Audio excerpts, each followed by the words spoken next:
To change the time on the keypad's display on a Texecom Premier system, firstly, enter your master code on the keypad.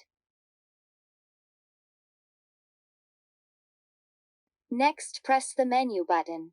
The display will then show, "Do you want user menu?"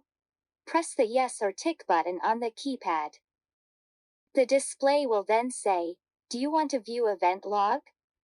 Scroll down the menu using the down arrow on the keypad until you get to Set System Time. Press the yes or tick button. The display will then show you the time it is currently using. Use the keypad to enter the new time. Remember, the keypad uses a 24-hour clock. Press the yes or tick button to confirm. To exit this mode, press the menu button again followed by Reset on the keypad and then yes or tick.